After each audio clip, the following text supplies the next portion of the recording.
Hello, everybody. We're back. How you doing? Welcome Like, to the Seekers Chronicles Paranormal yes, Stories. we're And back. we're Like we back. never left. Yeah. It's like, I think I sit in this seat for like week to week. It's like, I don't get out of it. I just stay It here. goes so fast. I feel Yeah, it like, does. oh, we're here again. Yeah. It's crazy how it just goes that fast, you Mm-hmm. know? So I just lost my Yep. YouTube thing here. Hey, what's going And on? the three of us did a podcast last night as well that was recorded. So we were actually right here last night, the three of us. Yeah. Yeah. Hi, It And was Jess. speaking fun. of going fast, that was not nearly enough time for us. I was like, No. we I know. 2 hours. Who gives us 1 hour to talk? Yeah. We could do that. Like, Yeah. come on. One of us talks an hour. Then it's got three of us. That's whole 3 hours Anthony, going there. I was saying Anthony can do that without taking a breath. I probably could. I could. I He's know. seen some things, seen it. He has seen it and done I've it. seen it, done it. I've been here. I don't know. He's been around. So how was your weekend, everybody? Mine was. Good. I spent it home. I pretty much was home all weekend, so I really didn't do much. I know Jenny did. I was actually supposed to be at the My Haunted Manor, the project. I was supposed to go this weekend. Mm-hmm. They were going to do. They actually were going to interview me because I seen something on the show at the place, and I drew it and everything. But I had to, my things happen, family stuff, so I had to cancel out. Huh? Yeah. And, They'll get you. They'll get you. Yeah. This here is like this is all I got to. My Haunted Manor. That's We that's had a good time there the week before. It was good. Yeah, we had a good time, and so that was the week before. Kim, anything? Nope, I What? worked again all weekend. All weekend. Jeez. All I weekend. know. She's a hard worker. I Yeah, had I an know. investigation, of course.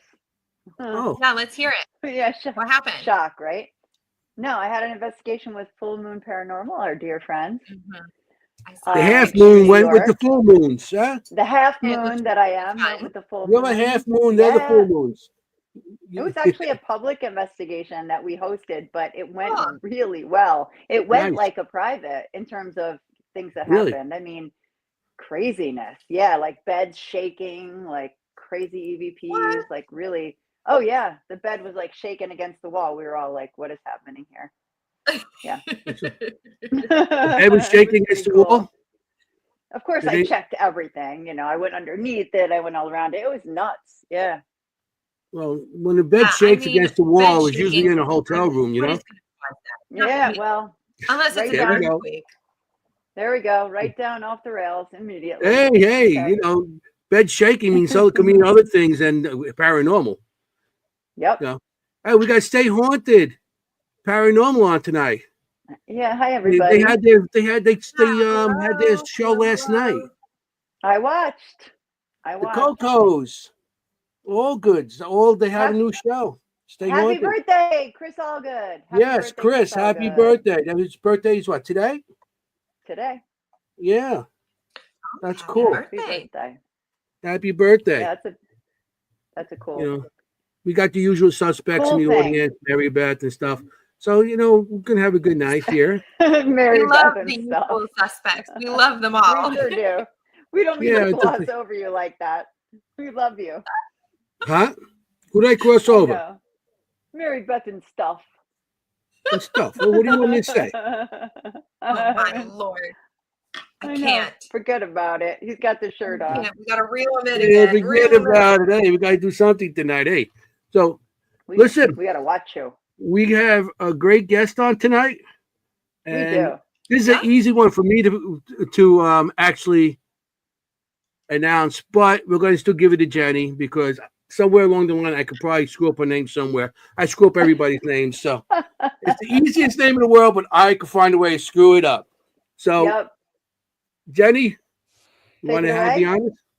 Huh? Go ahead. Please, everybody, give a warm welcome to Ms. Kelly Miller. Hey, Kelly. Buddy. Woo! Thanks. you Thank you so joining much for us. letting me join you tonight. I'm so excited. I'm so We're happy you're thrilled. here. Yeah, Yeah. me too. Me too. So happy. I was so thrilled when I saw you in Hanover and you mentioned about it. I'm like, that is amazing. And what a cool place that was. Yeah, Hanover was pretty cool. Yeah. Yeah. I enjoyed that. You know? And Yeah. we have since had guests on from there. Oh, cool. And Yeah. it's just been like Steve was guest on after guest. and Steve was on. oh boy. Tiffany. And Stephanie. then last week I'm calling it we John. had That- and we had last week we had the Houlihan's on. Oh, Yeah. very cool. Yeah. Yeah. Yeah. Well, and they were great speakers. Like that place, Steve just has a gem with that place as far as the layout and the theater for people to speak. It was just a beautiful place. So if anyone hasn't been to the Hanover Paracon in Hanover, Virginia, check it out next year. He does a really, really great job. And Steve is just I'm gonna sing his praises for a second. He's a dear friend, but he is a heck of an organizer. Like his events, it's not like, you all know, like you go to some events and it's kind of a little chaotic or confusing. And he's super fun and all the events are really great, but he's very well organized and that makes everything flow so nicely. So, and it's a Since really I was Lourdes all weekend with him. He was calling me Lourdes all weekend because I went down to Iran, got ready, and Lourdes wasn't there, so he kept on calling me Lourdes. So well, hey, I used to say I showed her picture on the thing. I showed her the picture and I'm like, yeah, I'm Lourdes. I just let myself go a little bit. a little, a little bit, just a little. Oh my dear. Oh, Yeah, very similar. And so next year, if anybody's interested, the last weekend in January, it's I think the 31st. Yes, the that's Hanover definitely. Paracon. Yes. Well, we're going to see Kelly in Gettysburg. We are. Yeah. She's in Gettysburg. She's a regular in Gettysburg. She's always the one dressing up in the Christmas stuff. I mean, the Christmas. I don't know about this year. No. I'm a sucker for a good theme. If it's a good theme, sign me up all day. But yeah, I've helped since day one of the Gettysburg Battlefield Bash, and it's just an amazing event. Such an amazing group of paranormal family members that come from all over just for that particular event. We just try to extend it longer and longer and longer each year. So stay there a day. I'm waiting for you guys to get to Monday. It starts on Thursday because it's right into Sunday. I mean, I'm waiting to start on Monday the whole week and then the weekend. And, you guys got good stuff going on there. So that's great. Yeah. Everything's super neat. And they've tried to include more and more family friendly things. So, and it's also nice because it's one price for a whole weekend. So you can also in Gettysburg and come back. So in 2 weeks, we're having Pam and Steve on the show. Oh, great. Good. Yeah. So we got them up here too. Nobody. I mean, I go up to everybody. You're on the show. Sign. Hey, sign here. Yeah, sign here. Hey, sign you here. got a choice. And you're on the show. You're on the Is show. there a choice? I make a deal you can't refuse. Folded arms and there's no choice. No. When he pulls out the folded arms, it's over. Yes, that's when you know it's serious. But Kelly, I didn't have to do that with Kelly. She's just like, yes, okay. She's awesome. That was awesome. And she's a sucker for a good theme because I know what you do for a living. So that contributes to that. Does a little bit, that enthusiasm. Tell everybody what you do. Yeah. Well, for my own business, I was born a psychic medium. So that's what I have been doing. I do different sorts of holistic healing. I've had different holistic healing spaces. And over the years, I didn't know, I'm here in central Pennsylvania, so I didn't know how open-minded, we kind of shift from community to community around here. I didn't know how open-minded everybody would be, but I've been public over 20 some years and been this way my whole life. And I have the most amazing group of clients and friends and paranormal family just because I was, able to share my true self with everybody and hopefully bring some calm, comfort, and closure, which is part of what I always aim for with my clients. And so, yeah, I mean, I really enjoy being able to assist, whether it's a private case, because I do help in the paranormal sector of things, or whether it's a client reading. But I tried to offer all these different modes of holistic healing as well, and people kept coming for readings. So we have to shift in the direction that we're sent, So awesome. I've been very thankful and just gotten to meet the most amazing people. Before that, I taught kindergarten for 17 years. That's the main theme, probably part even more so than what I do now. And Wow. Now I have a very human job that I won't say on here, but it's a very common human job. Okay. In addition to my own business. I mean, a successful woman, we can't be happier about that. I know you can. Yeah. I know you can't always talk other. about your business. Your business is not public. You know what I'm saying? Keep your business to yourself. Oh my God. Well, my business is through my clients and readings, but as far as like my very human job, it's doing a lot of peopling in my human job. And whereas I used to really enjoy that with the kids, I know because the three of you are so energy sensitive that now peopling is very tiresome. So to, people all day, I kind of have to designate my energy in different ways thereafter, whether it's for, client appointments, which I do mostly online over COVID time. I shifted most of my client appointments to online. So you kind of have to designate your energy now, I think a little more so than perhaps in the past, but I'm also old now too, so working 3 and 4 human jobs your whole life, you just get kind of, right now the world's tough energy wise. So, but Ron. I'm sure. Yes. Forget about it. Well, I love the fact that you actually designated it as a human job. Thank you for designating it as like a human job versus like our other metaphysical kind of odd jobs, because it's totally different. And it's totally, you have to like be in a completely different space when you're with like normies almost, not normies, but like the people who aren't necessarily as aware, because they're literally just throwing stuff left and right. They don't know they're doing it. They just don't know yet. Yeah. So it is hard as a sensitive. I don't know if I myself am a medium too, so I'm really happy to have you on, Kelly, to talk more about the psychic medium side of this. I'm happy for you guys. I'm so happy for Kim tonight because we don't have a lot Kim, of I'm medium so happy for you. I'm so happy for Kim. So happy for Kim. She got one of us. One of us. It's such beautiful vibes, because I think some people, and I'm sure you all see it, and Kim, like you feel it around whomever you're around. Some people, everybody who reads is different, reads in a different way. And the way I look at it is some people are very open to others who read, because like in my whole life, I'm like, oh my God, that happens to you too. How do you feel when that happens? Like, oh my gosh, like, isn't it overwhelming? And you have a tribe then. Not everybody looks at it that way. So I really appreciate the vibe that you all have and the inclusive feeling, because that's the main purpose for me in this field, I believe, is like educating other people and forming those bonds and helping. And I sense that you all feel the same way. So that's really refreshing. You get your little group of people in the field that you're all like-minded and all are happy for each other, and you stick with them. You might bring more people in here and there, but you always have that, other stuff going on. But you just be happy with the people you're with. Yeah. And that's what, I mean, once I started, that's Lourdes.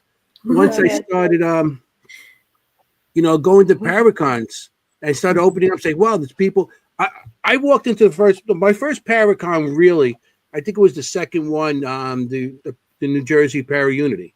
I walked in there, and up to that point, I wasn't able to talk. I had people I was talking to and stuff, but when I walked in there, I was like, a weight came off my chest, and I got to talk to people that I talked to, and like, they don't look at you with the side eye. Yeah. And when you're telling people your story, and they like that twisted face and stuff, and like, They're like, but that's what you get. But when I went to those started with Paracon, I said, these are my people. I came back. I felt like a weight came. I mean, all those years I had to hide it. All of a sudden, I was like, I'm exposed. Yeah. It was really good. So you're right with that. With the You people. almost like breathe a sigh of relief, I think. Like I get around those people who are so used to just me and, so inclusive. And you just go like, like I can finally relax. Like I'm finally at home for the next several days with everybody. And I think it's so beautiful. I just, and I think energy doesn't ever lie. And I think those people who maybe, because this is just my own personal belief, but from energy work perspective, I think you have to work through your own shadow stuff. And so some people don't always like to do that because no one really likes to do that. It's hard and it feels chaotic and it feels uncomfortable. So sometimes it's a little easier or smoother times of life to be able to do that. But I think when you're around other people, it's like their energy doesn't lie. So if those people are kind of aligned with you and supportive and have worked through stuff, you kind of find that common bond. And then, it's just like the same people I always look forward to seeing when I'm at different events. It's just, it's like, you get to see, and after a while you become friendly too, friends and, like us, we became like family, the three of us. We are family. Us, Ron Lourdes, Rich and Michelle, we're like family now. Like, it's the six of us. Well, we have more people that came with us and, but it was, it was originally us. And then we brought more people and were like-minded, but it was like, and because we're all different groups, we're all different teams, and we're all different places and stuff like that, And, you find your group and that's it. And I see in comment a tribe of weirdos. We're not the weirdos. I love that. That's great. Tribe of weirdos. We're not the weirdos. Everybody else is. We're just normal. Say I'm a weirdo. I'm a weirdo. I've been called worse than that. No, I'm pretty strange. I don't know. I'm pretty strange. She is. But I'm okay with it. Right. Yeah. So Kelly, they're both. I know you said you're born. You were born with the abilities and stuff like that. But when did you actually start being able to use them, or aware that you can use it? That's what I was going to ask next, Anthony. You took the words right out of my mouth. No. Well, my mom jokes that I started to like full paragraphs at 8 months old and I haven't shut up since. So that's what my mom always tells me. And so I would, kind of I receive message by seeing, hearing, and receiving message intuitively. So like pictures, almost like a movie reel in certain respects, mainly as far as readings for clients, not necessarily. And I'm in haunted locations or helping paranormal teams. Again, it's a little different process, but that way. And my mom has abilities. My grandmother who has passed, she has abilities. My fairy godmothers, I call them, they had abilities. My sister has abilities, but when it comes to animals, people, she's not as much on the people side of things.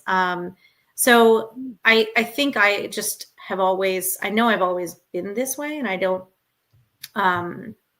know any other way, but I think as far as my mom noticing, she noticed right away. But I've written 2 children's books, and one is called Invisible Billy, about my imaginary friend that I had growing up. And so I try to, especially when I was teaching school, I never took what I did as my business into school, but the kids know you're open-minded. And so they'll tell you, they'll come up to my desk and tell me, all kinds of things. And I'm like, oh, okay. And then I'll play stupid. They'll be like, but you already knew that. Yes, I did. You called me as a 5-year-old, so yeah, I feel like I've always been this way, but I think my mom noticed first when I was little. The first conscious experience I remember having was about more on the psychic side of things than the medium side. But that was probably 5, 6, 7 when I consciously remember. Okay. You said you taught kindergarten. You taught kindergarten. Go ahead, Anthony. What was that? You said you taught kindergarten. Did you come across any of the kids that are coming up with, like, they're starting being aware of their abilities? Yeah, actually, the year that I retired, my last year was the year after. I taught a year after COVID before I was done. So it was the year after COVID, and the last year I had a parent of a student the student came to me and she was all frazzled and she was teeny tiny and telling me about some of the things that she was seeing in her room at night. And she just felt comfortable to tell me about it. So we talked about it a little bit. Again, keeping things very separate. I just reached out to the parent and I said, I'm hearing about these experiences at home. I just wanted to make you aware that this is what she shared with me in case, there's some fear in the middle of the night. And the mom said, as has happened a few times over my course of teaching, but the mom said, I Googled you. Can I meet with you and ask you questions? And I said, yeah, that's fine. Ooh. So I've helped a lot of kid clients over the years. And she was just one that we kind of talked about some things that she could do for her own self to feel safe in her own space and reset her energy and the energy around her, even at 5. And that's great. I value their trust, and I was thankful that parent was so open-minded. But if anything else, I wanted her to feel safe at night, no matter why she told me or how that was. But yeah, I've had a lot of experiences like that teaching because they just know, like they're just open and they just know. Right. Kim, I cut you off. I'm sorry, Kim. Kim, I cut you off. If you want to, you about to say something. I don't know what I was going to say, but Adam is asking, can you feel things that you see on TV? Yeah, I don't watch the news generally. I don't watch a lot of news. I like to be informed, but I don't watch a lot of like traumatic things. It's funny because my best friend will travel with me to events and she, we'll watch something on TV and I'm like, okay, I need a buffer show before bed, like something like mindless and funny because it's just too intense. And I also find like if it's something that's kind of mysterious in nature, or like I've helped with some police kind of like FBI type work. And if it's too intense in those ways, it really is disruptive to me in rest and sleep. And because human jobs are exhausting, I'm like, I can't get too involved in this. I have to kind of give myself time to separate a little bit. And so I generally watch very lighthearted things. I don't watch horror movies unless I'm like, if a group of friends wants to watch it or something, that's fine. But I don't generally pick them to watch them. I've seen scarier things in real life, so I just don't generally watch them. Yeah, but yeah, I do feel from TV. And I also feel from like the internet web videos. Like it seems very just, kind of mindless to scroll sometimes. And I think that's very detrimental to people in so many ways. But like your subconscious is picking up on all of that stuff, whether or not you're even looking at it or trying to look at it. Yep. And so you're physically giving your energy into whatever that is simply by scrolling. And so I've been trying to take a bigger break from those things just because the world is what it is right now. So yeah, I think people who are sensitive feel a lot for sure. Mm-hmm. Yeah, my confusion is like everybody's obsession right now with like true crime, and I'm like, why would I ever want to like dive into that? I'm like, that's real. Like those like the so I can't. I don't get it. I don't know if people are like trying to feel something from it, or like there's this weird curiosity about it that more people are tapping into and starting to get like feelies from it, maybe. Yeah. But I can't. I mean, there's no way I could. It's not necessary for me. Yeah. Yeah. No, I'm the same. Those are real. Right. Yeah. Not murder shows. Those aren't murder shows. Show is like real. One thing. Yeah. Right. Yeah. Yeah. I don't get it. I guess I'm the weird ones. I like all that stuff.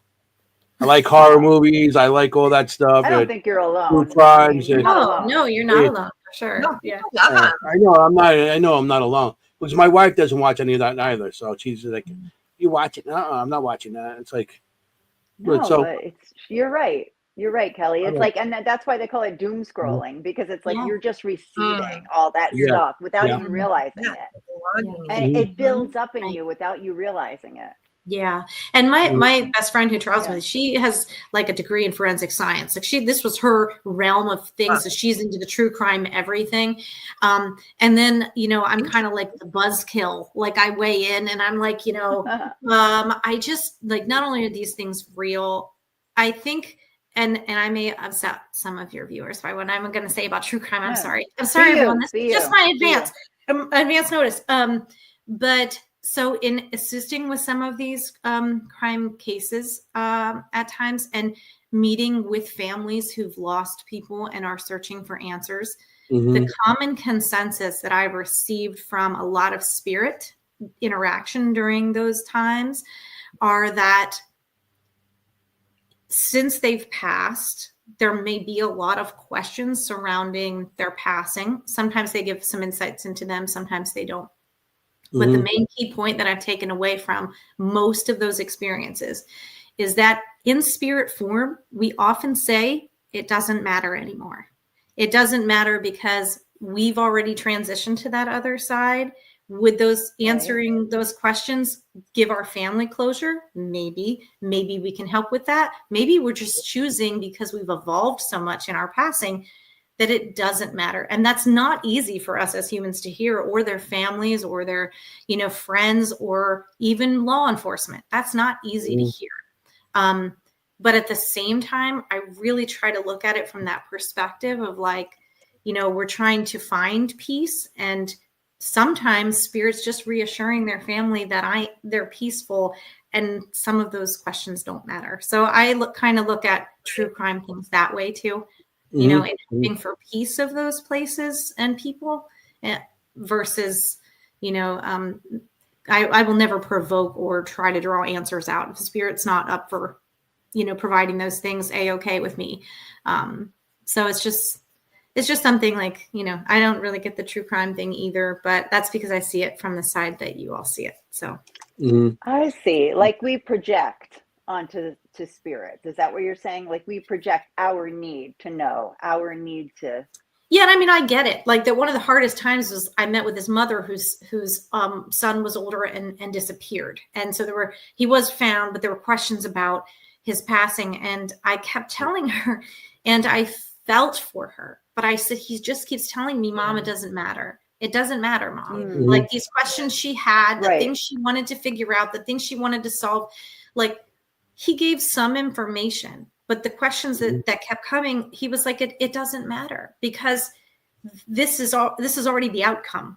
And I just want you to know that I'm okay, and that things will work themselves out, and these answers will come, and it doesn't matter. Even if it's not on the timeline, we all expect. That's what I keep pointing to, being open to whatever you're meant to receive, even if it's not what you expect.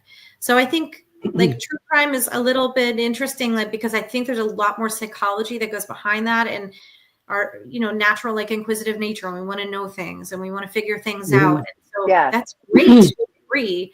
But I feel like there's also this respect of spirit and what they're trying to teach us in this experience. That's maybe I have to pump the brakes a little bit. It's lost a bit. I've done investigations where kids, commit suicide and stuff, and the parents want to try. And the answers we got, I don't think the parents wanted to hear why they did it, and it got to do with what the parents were doing to them or not, and sometimes it's hard, to tell them this is why. And so you try to do it your best you can, but you get sad at, it's like you don't know what to expect, because then they break down and closure, and now they got feel more guilty. So you try to give them whatever you can, and some things you hold back because you don't want them to feel worse than they would, because really at this point it doesn't matter. The child's never going to come back. So why give any more guilt to the family? You want to give them closure, but when you can't give them closure and you're just going to give them more pain, you got to watch what you say and stuff. Yeah. Well, and I think if it's between, equipment or Kim, I'm sure you can relate. You don't always like what you see. You don't always like what you hear, what you pick up about something. You don't always feel okay, well, not only is, this something that maybe I don't, I'd have to tactfully word to relay, or maybe this is just something that I'm not sure of the connection and the meaning right now, but that doesn't mean it's any less relevant. And so even though you don't like what you hear, I always tell my clients, I'm going to be unfiltered with you. I'm going to relay exactly what I hear and see and what it sounds like. And then we can talk about what it means, but I'm going to share with you everything. And not everybody, I've had instances where there have been questions about a passing, and then I share what comes through, and they're like, oh, well, oh, that couldn't have happened. They didn't partake in those sorts of things. And I'm like, okay.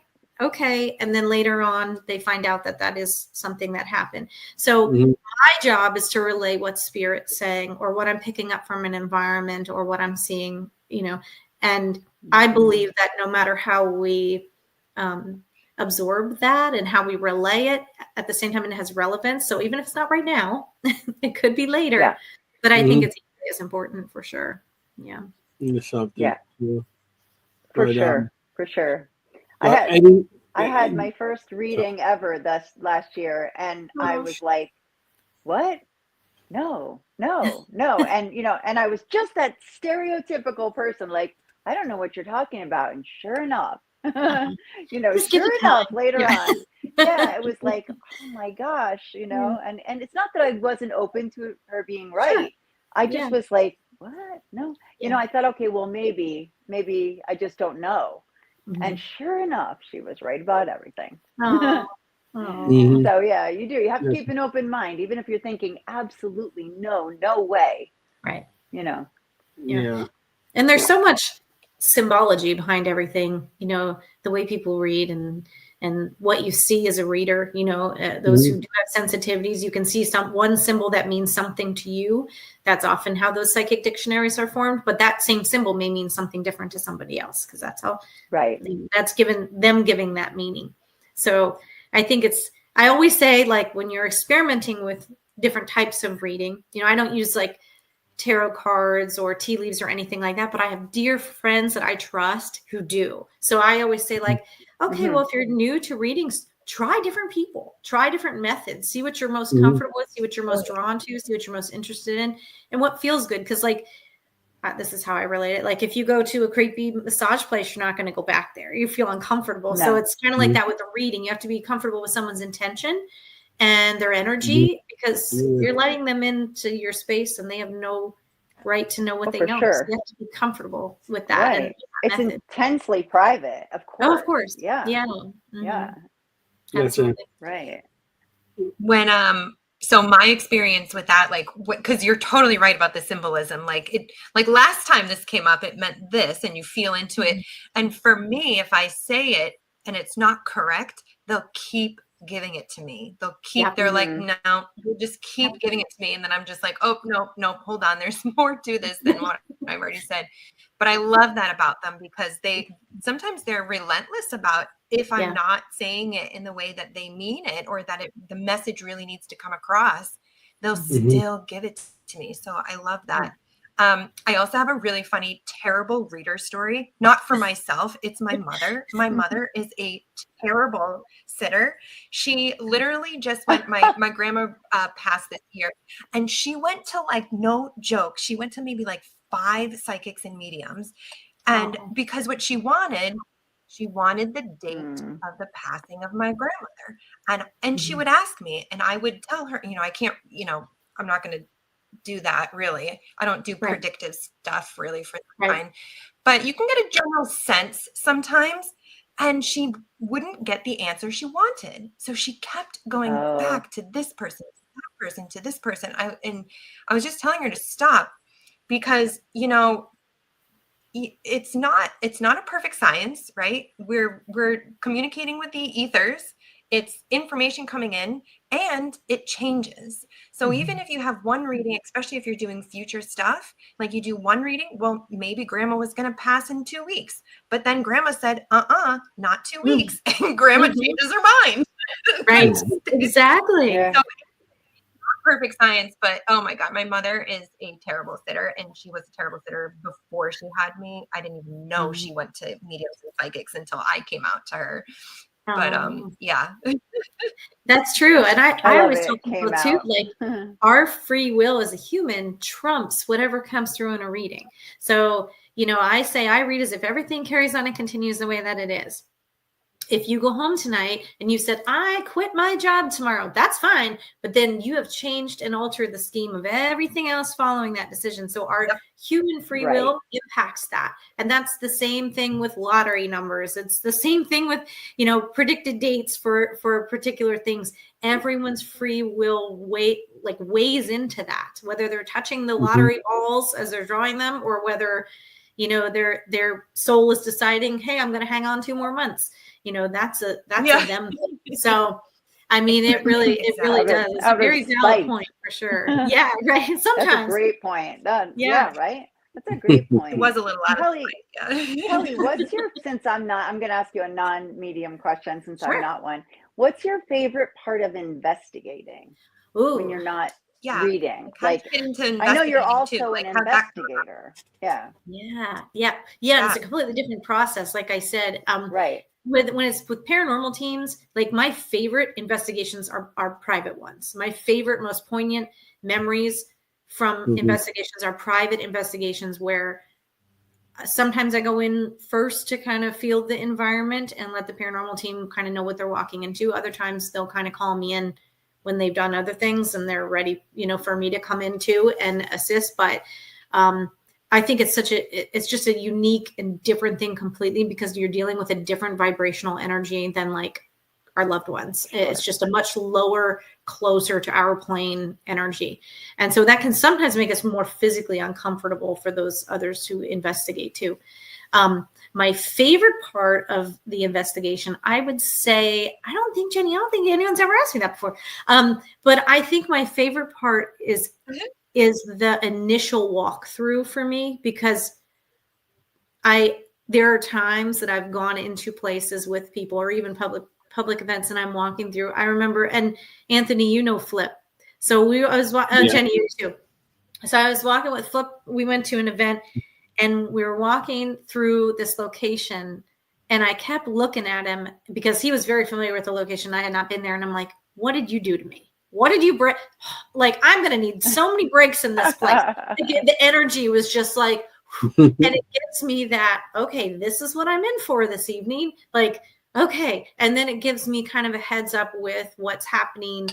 There were certain parts of the location that I was like, you may I want you to take another person with you in that part. Don't go in, so there just kind of gives you a little bit of a heads up, but that initial feeling out that energy, I think, is so impactful. And also with that said, we're so extrasensory. So like literally sitting, listening, like not the first little bit that we're in a place, just quiet and listening, because I think so much can be so forward. We just have to be so receptive. And I think that's really hard to do because we all get in there and we want to be super excited and, set up everything right away. And in the meantime, I'm like, let's take photos before we enter the room. Let's just go in with a peace of mind. Let's just sit for 3 to 5 minutes in the dark, in the silence, and see what we hear. So, I think that initial feeling of the environment is my favorite part for sure. Oh, I love it. Yeah, you would so be part of our crew. I'd love that. I actually talked to Ron about this. We're teaming up for an event coming up soon, so I can't wait to see them. I saw that. Yeah. We're gonna have to tell everyone about that at the end for sure when we do our thing at the end. And technology's fun. But my own energy messes up technology. I don't own a lot of technology because I like drain batteries and like freeze light bulbs and stuff. I just don't use a lot of like when I investigate, I like the old school methods of investigation. So I'm big on like really true, candle flames, baby powder, balloons, like feathers. Like I love it.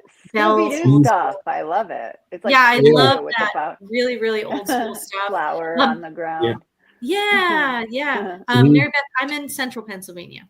So, but I travel quite frequently for any sort of event. But I do like the tech stuff. I had talked to my friend Josh Bender, and he is Deadlight. He's the builder and creator of Deadlight. And I told him, I was like, I need something my own energy can't mess up. And he was like, I gotcha. So he created a special thing just for me. That I can, it's a series of lights. And he was like, I made you all different colors because I know you want as many colors as possible. It's like, of course we do. So, yeah. So, yes, I do. So it's kind of like a sensor that I can't mess up. And he promises me I can't mess it up. So I'm very thankful. So just like some of the equipment's really cool, but to me, the most important part of that is the validation between what you pick up and what the the equipment often confirms. So I think that's when you have that like balance, you know what I mean? Like the equipment is what you're sensing and you're validating what the equipment's getting. I think that's when that happens. Yeah. You mentioned before. You sound just like Kim. Yeah. I know. I'm literally like, are me. Like these are exactly. Yeah, I know. You guys are like a mirror. Everywhere. We're new besties now, Kim. Yeah. It's just the way to go. New besties. So when I go to a location, I start outside for that exact reason. I want to be outside. I want to be alone. I don't want to be in the house where everybody's going crazy. And I read it from outside, basically, where I can get a feel for the land. And but I'll also get hits on like what rooms are active. So I'll get information about that. But yeah, I start alone too, listening. It's recorded, but yeah, I agree. That's exactly where I start too. Yeah. And Kim, I wanted to address something not to jump back, but I wanted to address something you said and you just mentioned about it. And it made me think, because in an investigation type of perspective, this happens quite often, where you're saying, which happens to me too, like if you're not quite getting what they're saying, spirit or universe is like, no, this, you're not hearing me, this, and you kind of have to decode what it might mean because you hear it over and over again. But you can get that in investigations too. Like there have been times where I'm still like, I am seeing this. There was an investigation of a location. It was a historic location in Maryland. And I went along with a group, and I'm there. I'm like, I just keep seeing these people walking in rows. Like I just see these people walking in rows. Like they're showing me their lines along this field over and over and over again. I kept getting distracted by these people. Yeah. And so I was like, I don't know what this means. Well, not until halfway through the investigation did one of the historians come by. And I was like, can you please share with me, like, what happened right here with these people? And he was like, oh, that's where they all went to work every day. So they walked that same path between there and their homes. And I'm like, okay, thank you. I didn't know, the team didn't know, there wasn't anything displayed there, but you hear it over and over again. And that also plays into being a human, because people get in these like cyclic behaviors. And until you learn what that's actually supposed to mean, or you have like stupid relationship after stupid relationship after stupid relationship, and until you learn that lesson or what you're supposed to get out of that, you keep repeating it. So I think that's a very human kind of analogy almost to what we experience from spirit. But I thought that was really important what you said, because it does happen all the time in different ways. Yeah, you got to do the work. I know exactly what you're talking about. Yeah, you do have to do the work. Nobody wants to do the work, but it pays off after it's done. It feels a lot better when it's done. Yeah, and then you're not in the rat race. You're not continuously walking up and down anymore. You're onto newer and brighter and better things once you work through those patterns. Yeah, no, I totally agree. There you go. Totally agree. Love it. It's like it's like the girl show. I'm just sitting here. Well, listen to everybody else now. Sorry, Anthony. Sorry. Well, it's so funny you say that, Kelly, too, is because also when I go into the locations, it's like an immersive experience sometimes, not all the time, but it's like an immersive experience. And people are always asking like, oh, how are you doing this? And it's like, well, I use a lot of different of the abilities. You're using the psychism, you're using remote viewing, you're using mediumship, because I'm sure you do too, but I have spirits who may come to me and communicate to me about the location. They're not stuck there or anything, but they're coming through because I invite them to tell me about this place. What's so special about this place? So it's using all of those different, and I know totally what you're talking about when you're seeing something and you're like, I don't know what this is, like, but it's happening over and over. And I love if you have a historian available, because it's like having, so I'll also say kind of like my location is my sitter, whether I'm doing an investigation or, private investigation or public investigation, whatever. That location is your mediumship sitter, basically. But your sitter is able to give you like immediate evidence response. They say no, yes, maybe. So there you get like the whole story as it's unfolding. But when you're at a location, you don't really have somebody there usually who's like, oh yeah, I know what that is. I know what you're seeing. I know what you're talking about. So I've ended up going a lot into the history books to help me. But when you can have a historian on site like that, that's perfect. Yeah, it's really great. We've had investigations where that worked really well. Having a historian right with us, amazing. I agree. Sorry. And I like to know as little about a location as possible before going, which I'm sure, you're the same way. I like to, I do a little bit, some remote viewing too, Kim, if I'm going to a place that I'm getting an uncomfortable vibe right away, I'll kind of do a little bit of remote. So I kind of have heads up about what I'm getting into. But I find that I just, I like to know as little as possible in general about a place. The main places I do those sorts of things are for private homes, private investigations.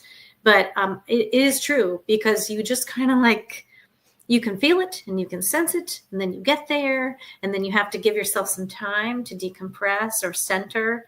And I think too, I help with the teen paranormal camp every year from SOS Paranormal, where they invite teens who are like 10 to 17 years of age. And we teach them about the basics of, being a sensitive, using the equipment, the morals and ethics of investigating. They get to meet some pair of celebrities. They get to go to a different place each day of the week for a whole week in the summer here in Pennsylvania, all over the center and eastern part of the state. And they get to go to a lot of places during that week that are bucket list places for people who are even seasoned investigators. So if anybody, quick plug for that, because that's coming up in June. Please. Anybody who's interested, has a teen that may be interested, it's a flat rate for the week.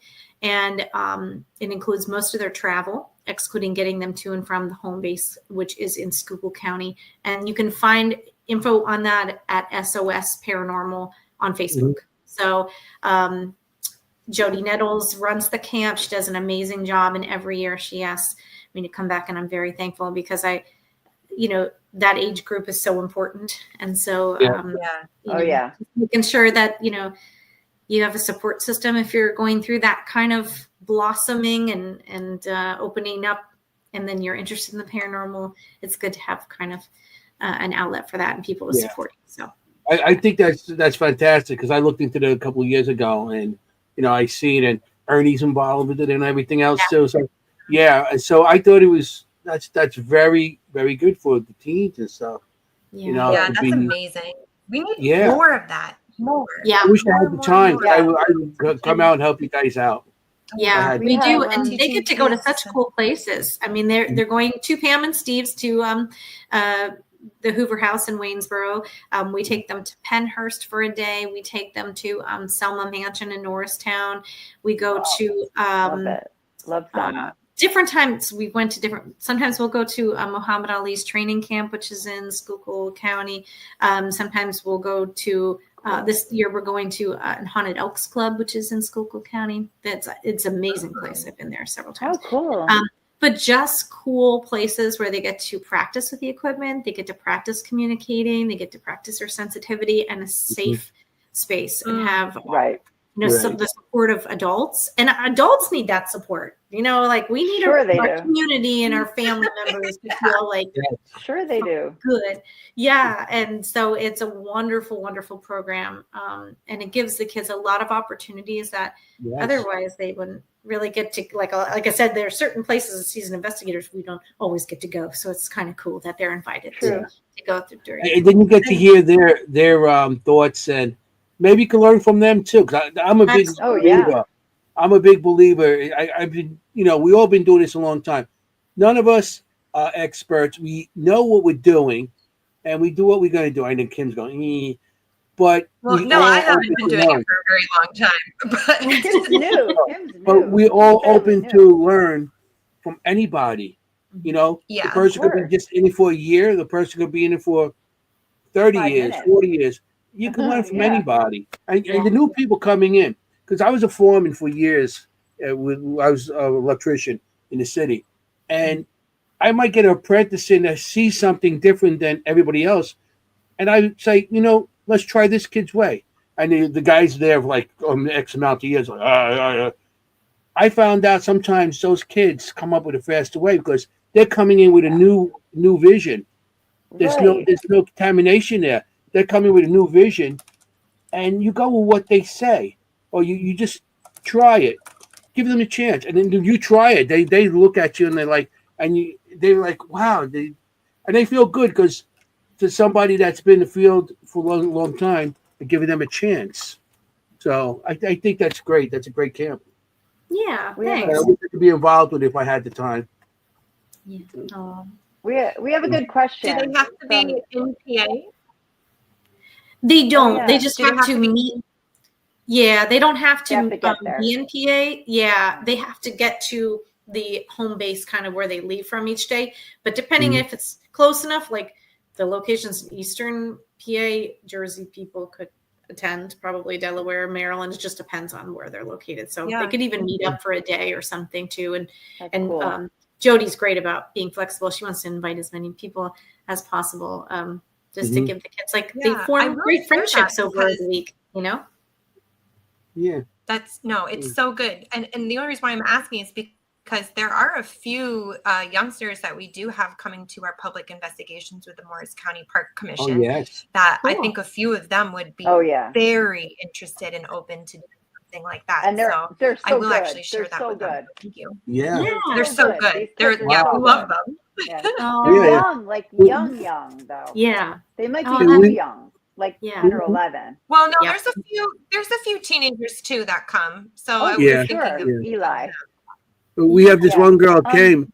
She's so into it that she actually made her father bring her after a soccer game. She's still in her soccer uniform. Yeah. With all the stuff. She came in her soccer uniform, and she comes to almost everything we do in Morristown. It's awesome, really. And she gets great results. It's so funny. I feel like the spirits love her because she's learning from her girl, you know. So she brings them out. We had a good question I don't want to miss about you two from Mary Beth. Question for Kelly and Kim: how far away can you communicate with spirits? Does distance matter? Go for it, Kelly. Well, I think it depends on what the goal is. I think it's all up to spirit willingness and to communicate. And that's like in a private reading to a loved one, or that's in a public investigation at a historic location. It's all in what spirit wants to relay and how they want to relay. As far as the distance, I mean, I believe our loved ones are around us all the time. So one might not take that as a lot of distance. On the other side, and the way I look at things, they're on a different plane. So to me, that is very much of a distance. When I'm helping with, the investigations, or the crime things and that kind of thing, I don't have to be there. Those locations I do remote view. So miles don't really matter as far as energy flows. To me, it's all a wavelength. So if you can tune into the wavelength of whatever energy you're trying to communicate with, it's just tuning into that radio frequency, right, Ron and Lourdes? So I think, that's just like distance doesn't. No radio. Distance doesn't normally, It's not a radio. No, not a radio. Not a radio. It's a method. No, I was. That's right. That's right. What do you think, Kim? We know what you meant. Well, it's almost like you read my typed response, because I did type a response. I said, for me, Mary Beth, there's no distance. It would really depend for me if they are willing and open to communicate. Yeah. So, absolutely same exact experience. Totally. No. Kim, I'm so happy for you tonight, Kim. She's like, yes. Oh my God, I'm typing the same responses. It's so good. Well, and I think too, like people say, which when you kind of nodded your head, Kim, I think you were reading my mind when Anthony, when you said like, there's no professional people.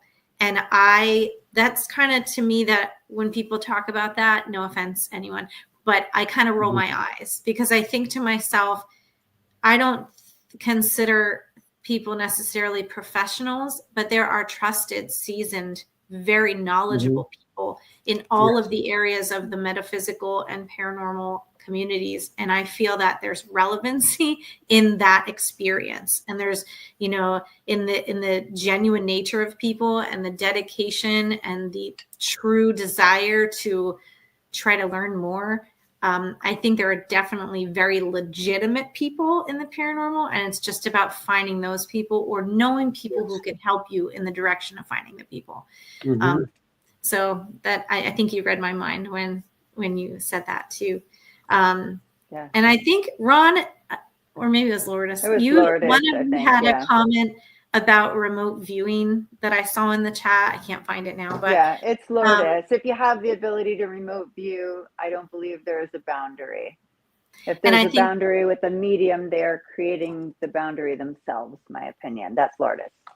I think it's a process. Well, anytime I would do any sort of remote viewing or even going in person. There was one time I was with Ron and Lourdes at the Hoover House, and they were using their equipment. And I always, I'm sure Kim does too, like has a routine and a ritual for ourselves about energy protection. And I encourage anybody to do that, who's sensitive every day, just dealing with the world, or who's an investigator or whatever, by whatever means. But I think it is a ritual, and it's kind of just how I set myself up to be able to designate that energy for that purpose at that time, and still retain my own human energy that I can go home and do laundry and, work a human job. So I think it's like you have to kind of have that boundary. What'd you say, Kim? I said, the human things. I know. Yeah. I know. Do you how do you ground yourself after you do an investigation or you do a reading? You ground yourself after that? Well, anybody who's investigated with me in the chat may laugh at this one because they know I don't sleep where I investigate. Like, period, the end. Like, if it's a haunted location, it takes me a lot. I have done it. I don't like doing it. I like to create the boundary of I am leaving this space. I do what, I talk with the kids at the teen camp about a dry bath. So I literally wipe off the energy when I leave a place from my whole self. And I create that separation. I keep some crystals and sage in my vehicle, not for any reason. I don't light it. It's just there. It's a boundary. It's just, I cleanse my equipment, which again, Flip would laugh at me, but I always am on him about that. Because your equipment is loaded with batteries, literally, that you're taking from place to place to place. And so there's so many things that I just try to separate, create that boundary. And then as far as grounding, it's, I don't care if it's like 3 a.m. It's usually a thorough shower, change of clothes completely if I can't do that. Wow. And then eating nutrition for people who investigate. Like, I survive on iced coffees and stuff to stay up all night, but like afterward you got to pump the water, you got to eat a balanced meal, like all the things you have to care for your human body, even if you don't consider yourself sensitive. It's not it's good for you. You have to restore that stuff, and I think that's very grounding to be able to do that. But nutrition is a lot of water during investigation.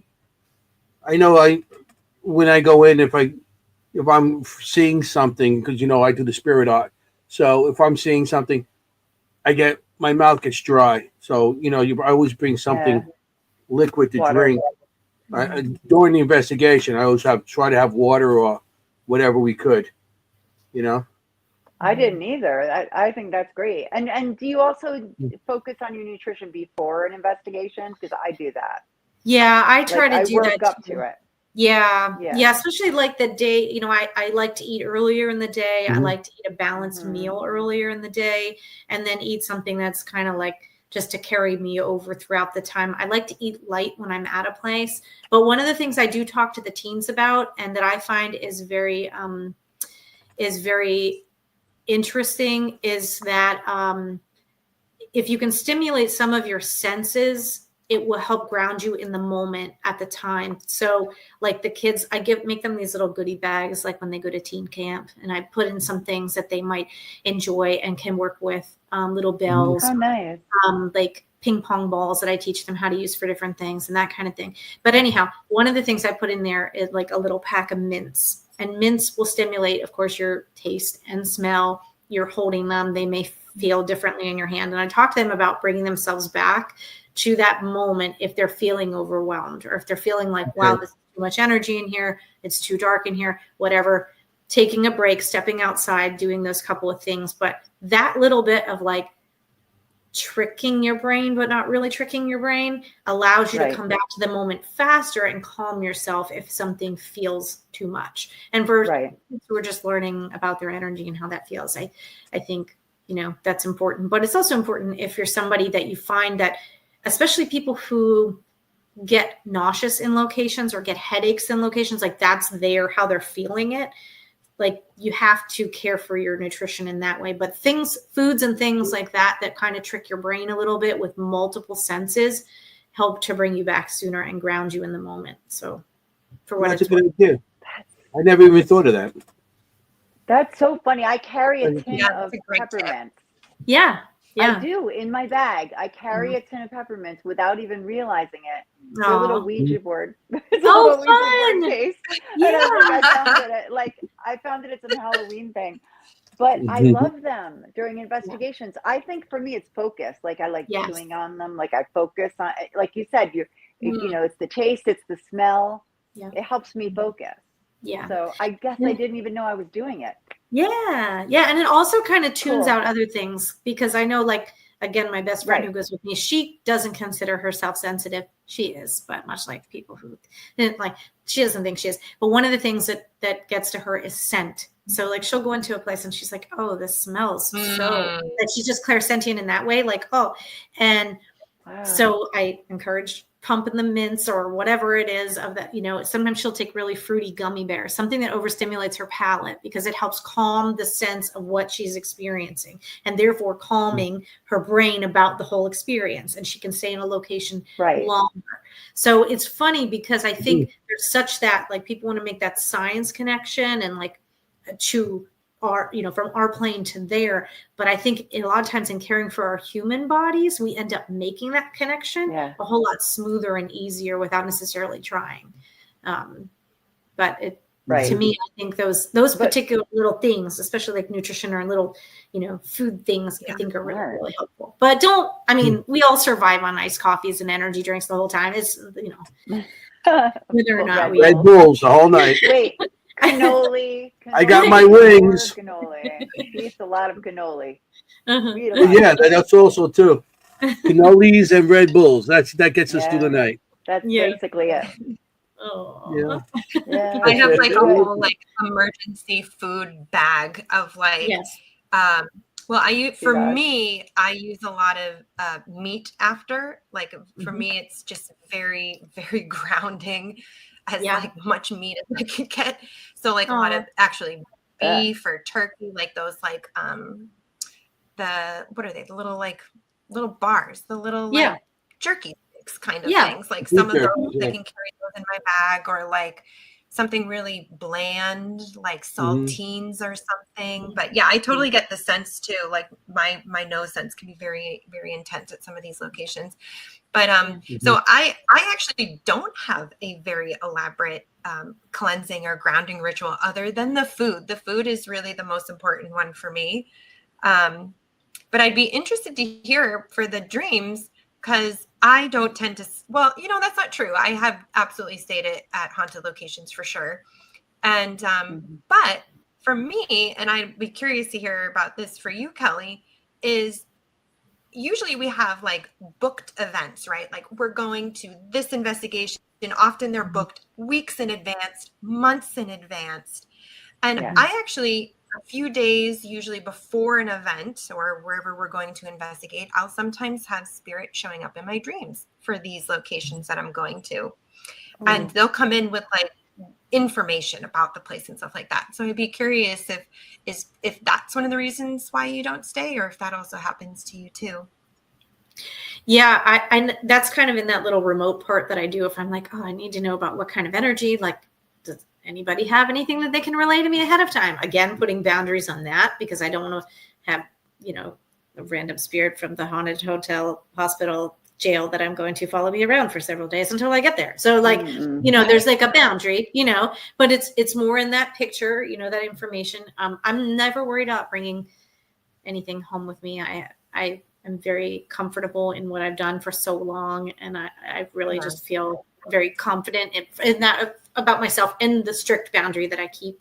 But I do that. And I do, sense that as far as like going to a place and like you were saying, kind of taking some of that time to acclimate myself. And like, now that I'm here, can you show me when I'm here some of the things that you like you were saying, maybe particular rooms or particular areas that like, okay, now this vision's making sense. Before I just saw it as a picture, but now I'm seeing it like, okay, they're talking about over there or behind that wall. And then you can kind of compare. But yeah, I think, you know, seeing that. Have you been to White Hill Mansion?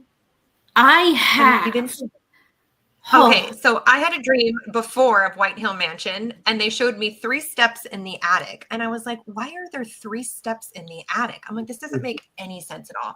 But they were showing me the 3 steps into the attic, and that would be a very active place. And there was a whole bunch of other stuff that went on, dates, a drama with the neighbor in the plot land and all that stuff, which is all true. I found out all of that's true since then. But yeah, it's so cool. Like when you actually go there and you're like, oh my God. Well, I think it's like maybe 2 steps in the attic or something like that. But yeah, there's like 2 or 3 steps at White Hill. So yeah, super fun. Yeah, that's the going into that room, isn't it? That like hidden room? Yeah. Yes. Yeah. That's a lot. That's a very active room. A lot of stuff coming in there. Yeah, and it's amazing how that place. I've been there, and that's a really beautiful place. And I've been there quite a bit. But it's amazing to me each time, and this is just kind of a tell to anyone who investigates. Each time you go to a location, not only can you experience different things, but the energy of the place can feel extremely different. And that's a place to me that each time I go there, the energy feels completely different. It's either more intense in a certain place, more interaction of a certain type, more avoidant at certain areas, certain parts of the property. And I really think it has to do with, just like I would say about any location, the people that are in there, the people that investigate, the intention which people investigate, the type of equipment, the type of communication. And you don't know that of anybody else who came before you. You just know about your group that you're going with, you know? Right. And so I think, you know, it's such a tangible thing for those who feel in any way, or even if you don't, you can kind of go in and be like, this place seems darker in here than it did before, or vice versa. But that place to me, each time I go, as a whole, the energy feels so different each time. So if anybody's sensitive to that, check that place out for sure. Oh, you're right. With a lot of locations we've been to and stuff, locations I've been to years ago, and now you go there now, and so much. As I find out as they get more popular and it's becoming more investigators, you're right with that. More investigators, people dropping haunted items off these locations. The energy in these locations do change. And what you had before, it's like, wow, it's you walk in now, it's like, what happened? You know, I know what I had 10 years ago. Now you're coming in, it's like different. It's like a different location, different place to investigate, and you're getting different evidence, and you're getting different things. So you're right on that. You know, and it can impact you differently too. One of the last times I was at White Hill, I went with a group, and I'm not sure if any of you know Chris Mendes, but he Chris, a good president. Yeah. Well, I went with him and a couple of his friends. We went, who were very new to paranormal investigation, along with Nancy Davis, another very, very sweet and talented psychic medium. If you haven't met her, Kim, she's wonderful too. So we all went to White Hill, and it was funny because I had been there quite a few times. So had Chris, and so we were done. In fact, I've been there with Chris also. Well, yeah. So we were done. There was a certain part of that location that I said, and Chris and I investigated together a lot. So I looked at him and I was like, I'm tired, dude. He's like, yeah, me too. I said, I think we're meant to, and everyone else was just really fading. And again, with nutrition, with rest, there wasn't any reason why I would feel that way other than energetically. And it was everybody. And I said, you know, I think we're meant to kind of skip that particular part. And every time we had tried to get to that area of that particular floor, something came up. Somebody had to take a break. Somebody, something happened with equipment. We just felt, like, oh, let's do another place first. And we kind of just naturally avoided that whole area. So at the end of the night, he said, oh, do we want to go back and do that? And I said, I'm just so tired. Like, I really feel like we're not meant to do that tonight. And you can feel the energy shift in the air because I'm big, like, if you prod and poke something too much, eventually you get something you do not want. So like the energy kind of was shifting a little bit. And I'm like, I'm content skipping that this time because me too. So we skipped part of a particular floor that last time because it felt so different. And I even said to Dawn, I said, afterward, I said, did you have people in there? Because it felt weird. The vibe was off from the last time. And she said that particular area, she said, I didn't want to go in and turn off the lights and close up the other night by myself because we had a group in there before.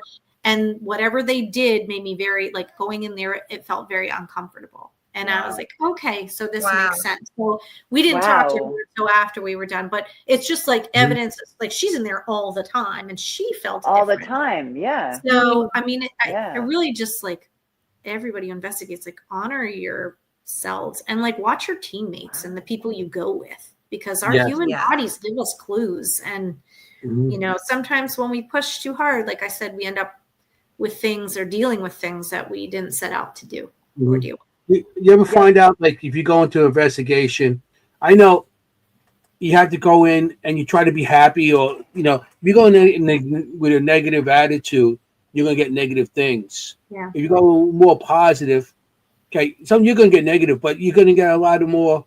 I find that when you go in with a more positive attitude, you get more evidence than with a negative attitude. No, I agree with that. Because a lot of times, we human lives, like you said, it's like, you don't know what's happening before, and you might have an argument or something. Then you go into investigation, and then you're like, your energy is negative. So it's you're like vulnerable, I think. Yeah. So you're more vulnerable. So you try to go in there with the most positive attitude on anything, investigations, or because you'll get a different type of evidence out of it if you get evidence. Not everywhere is haunted. I mean, you go to White Hill, you're going to get haunted. But not everywhere is haunted like everybody thinks because the orb flies in the air, But, sure. And I think I agree with you. Certain places are different with the time. Like, sometimes you can go somewhere, like there's a location I'm thinking of in New Jersey where I went there one time and I was like, this place is supposedly haunted. Like, what are they even talking about? And then the next time you go, you're like, oh my God, it's off the chart. Yeah. I mean, it can be that different. It can be like you feel nothing happens. You're there for 6 hours. You may as well be in your living room, kind of thing. But the next time you go, it's like voices and things getting thrown and things. You're right. You have to hit it just right. Yeah. Yeah. And there it again is like all spirit communication too. And I think like our, again, I don't ever tell anyone what to believe. So this is just from my interaction with spirit. But I believe too, because of the sort of boundaries and routine that I do before I investigate, I believe I have kind of a spirit team with me as I'm entering these places, a protective bubble, if you will. And so I think sometimes the protective bubble / spirit team / guide / whatever you want to call it, go, okay, you've had enough of this in here tonight, or this energy is shifting. We're feeling it for you. You're done. And then everything gets quiet. And then people are like, well, I paid $400 and this place is quiet. Well, be thankful because maybe there was a reason. Maybe somebody in that group would have been extremely impacted by something incredibly negative. And in the meantime, you were just ushered out. Maybe that's the best ending for that evening. And it doesn't mean it's going to be that way every time. But I kind of, again, it's like a reading, but it's an experience of an investigation, going in with an open mind, whatever happens. As long as it's the utmost respect, like Anthony was saying, I totally think that's true. And I also think sometimes those peaceful nights that you can practice your skills and get to know your teammates and, those have purpose too. It's just maybe not the one you thought. It's a privilege just to be there. I feel like it doesn't matter what happens. It's a privilege to be in these buildings. Right. I mean, how lucky are we? That's how I feel. Like if nothing's happening, enjoy the building, learn about it, explore it. Like it's wonderful. Yeah. And in those sorts of places or types of places, the money stays there and helps. Exactly. At least that's all I care about. Kind of think about that for the night, help them out. Yes. Yeah. Like 2 years ago, I went to Waverly Hills in Kentucky, Waverly Hills Asylum, and it was kind of a bucket list place for me because I just thought, oh man, this is going to be like stellar. This place is huge, and I don't know, have the three of you been? I have been there. Yeah. The size, Jenny, like the size of this place, Jenny, I know. Like going up to it, it's like, it's so just impending, like going up to it is it's just imposing. Amazing. It is. It's very, yes. It's just, and it's hauntingly beautiful and tragic and just silent. And it's just a vibe all its own. And the whole night in there was very peaceful the night we went. Like any other, and I know a lot of people experienced different things there and had, different experiences. The whole night we had experiences, but they weren't a lot of the big like shadow play that sometimes people witness there and different things. It was more of a like smaller things happening more frequently for a while. No, it'll be quiet for a few hours, and then it's more smaller things happen. Then be quiet. So a place that's known for that kind of large scale interaction was fairly quiet, but I, like you said, just considered it like an honor to be there. Like this was, I wanted to just walk the place, and then after that, I'm like, well, I definitely have to come back and try this, again another time. But it was very calm. There were a lot of bats. Like I always, like my friends, I'm incredibly short. And my rule for investigating is I'm never first. I'm always in the middle. I'm never first or last. I'm always in the middle. We're walking through these places. But my tall friends, I love it when there's bats. I love it. Man. Like, oh, got hit. Bats. I'm tall. Yeah. Oh. I'm tall. And I've gotten hit. I wouldn't do that to you. I've gotten hit so many times with bats. Like, because I'm always the tall one. But Kim is a veterinarian, so she's always like, "You're all getting rabies, but I'm not." Oh yeah, I'm like, if you see an animal, let me know, because this is like my one and only superpower here. I am vaccinated. Like I can save you. I'm vaccinated. She's like, I'm not getting rabies. You guys are. It was so funny. Oh, you would have liked it, Kim. I always get hit. Always get hit with bats. I'm like, oh, why is it me? This one time at West Virginia State Penitentiary, Moundsville Penitentiary. I've been there with bats. Yes, that's a fantastic place with each time intense interaction there. Each time for me, it's a very fascinating place. But the last time I was there, we were coming through, and I was asked to come along with the team who were coming through. And one of the people in the team like stops me, and he puts his arm out and he like shines his flashlight around. He's like, "Did you hear that?" And I was like, "Yeah." And he's like, "I don't know what that is." I can't say his name. He'd be embarrassed. And I was like, I'll tell you what it is. He goes, "What do you think it is?" I was like, "It's a raccoon is what it is." And he's like, no, it's not a raccoon. We're in, no, it's not in here. We're in here. Like there's walls and we're in the hallways. And I was like, "It's a raccoon. Come on. Central Pennsylvania, it's a raccoon."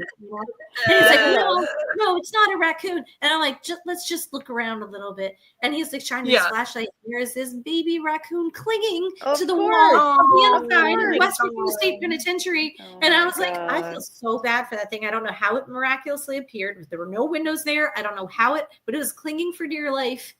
And I was like, okay, let's just, let's keep going, Mom. I'll come get it, or it will find its way out, but like it was too hard to help it. So, but it was funny because I will never let him live that down. Like, "Do you see raccoons on your next investigation?" And he's like, "Kelly, you're not even funny." It was don't you watch horror movies? It's always the cat. Right. With the bats, I learned on it with the bats that they can interfere with your cameras. Yes. And I was at Burlington Prison, and I had my DVR cameras all over the place. I had down there the CC camera, and I just heard like clicking. I'm like, what the? And all of a sudden, it went, and the soldier, I'm like, what was that? And then later on, I seen, because you got it's a dark area, but you got the light on, got the night vision, and you see the bats flying around. I'm like, wow, I didn't realize, because they got that, how they fly with the clicking and everything. It actually made my camera like, the lines to it. Like, oh, that's pretty cool. And that's good to learn, because as investigators, everything you're trying to get, and you're trying to debunk everything you got, and something like that, it's like something you know now, and you can pass on to other people too. But that's right. It's interesting because people see that and they go, "Oh, the ghosts are interfering." No, it's a bat. Sometimes, that's another thing. When we're out there, people don't realize that it could be just nature. From we were up in Newburgh, upstate New York, and we were hearing a baby crying. So we got this baby crying, and then I looked up there. There's red foxes up there, and the female, when they're in heat, they sound like babies crying. Mm-hmm. And this place has red foxes all over the place. So not everything is paranormal. It could be natural, that's interfering, animal-wise, or just a lightning storm, whatever. But not everything is haunted, and not everything is evidence. That's one thing. That's a lot of people have to learn nowadays. That's why I like when you get the SS group, that you could teach them that, But everybody now, it's like, oh, like I said before, an orb in the air or something, and it's like, it's a demon. And everything's a demon. I love that. But people want ratings and stuff. That's why they say the word demon. Of course. But I've sent people out there have to learn to debunk things, or just to see it's a natural thing. Not everything is paranormal. And even I like to think that outside. I'm sorry. Kim, I like to think that little raccoon was like, "Oh my God, thank God you're here. Did you see that chair move?" Like, get me out of here. Like, you see that shadow on the wall? Did you see that? Anyway, I've been cooking on that. It's only you. The raccoon on the wall goes, "Oh, it's just you. You scared me. I thought it was a ghost." I mean, it was so cute. Yeah. It was so cute. But yeah, I think too, with the if you're going outside and taking pictures, just a heat signature of things. I mean, I've seen heat signatures of like, okay, you're walking through the woods and you step in a little mouse scurries or a bunny. That flash also looks suspicious, but I just joke that, like, for seeing dead people, I'm one of the most analytical investigators you're ever going to meet, because I'm going to be like, oh no, that's this, that's this, because you have to think that way. And as humans, we try to calm ourselves by thinking that way anyhow. But I think with the technology and like the sensitivity of the technology, it's just amazing, because you kind of, it allows you to see beyond, of course, what you can normally see as a human, and then you do wonder. So that is good, but I think we have to know how to use the equipment too. I think sometimes people get equipment and you go open-minded. Yeah, and you go open-minded with no, everything's haunted. No, going open-minded. You learn your equipment and you try to have a control area, so have no effects from outside. Contamination.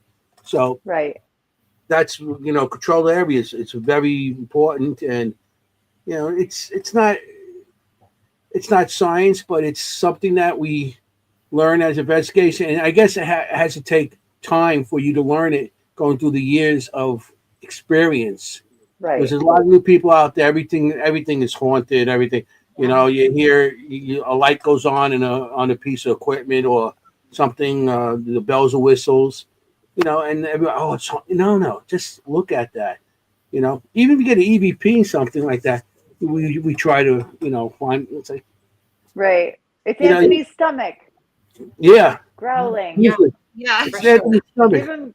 Give him some cannoli. You hear that squeaking? It's Anthony's thinking. The wheels going around his head. Jenny, you raise a very valid point, because I don't know how many people, Jenny, want to go for Mexican food before they investigate. I'm here to tell you it's always a bad idea. It doesn't matter if you it doesn't matter if it sits well. It doesn't matter. Your stomach's going to growl every single time. So just avoid it. As long as the stomach growls and it doesn't growl out anywhere else. You know what I'm saying? Yeah. Just the after effect. Just like let it growl, not the backfires. I mean, I've been in investigation. I mean, it was one time we were in Gettysburg, and me, my brother, and son, and we didn't have much money, so we ate all the fast food, White Castle, and Pizza Hut, and what else? We had another one, Pizza Hut, God, and there was maybe Taco Bell, but we had that all one night. At nighttime, we got different types of EVPs. Ones are like, what the? Gerard, what'd you do?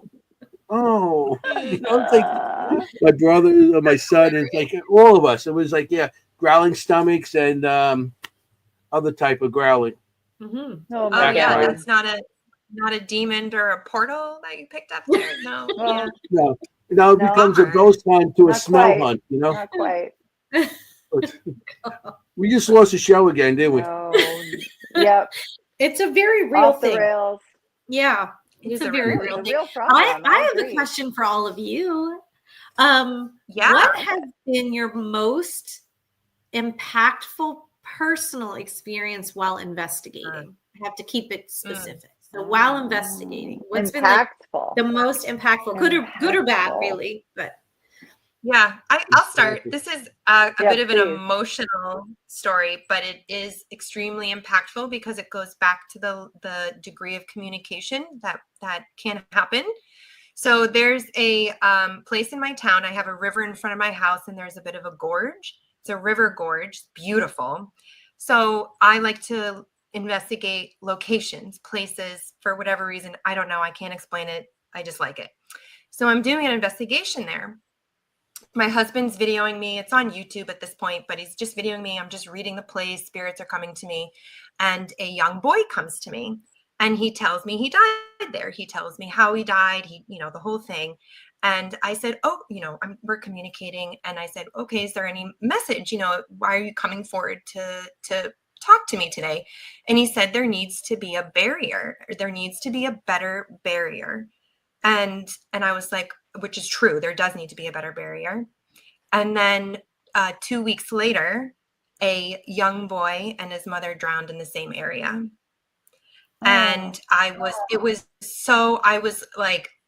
couldn't believe it because I don't know if I was drawn to go read that place at that time to get that message, to try and do something in the meantime to get a barrier up in this area where that wouldn't have happened.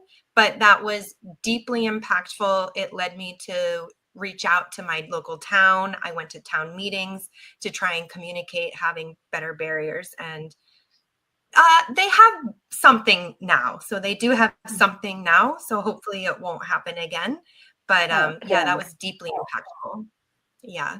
Mm-hmm. So, gosh.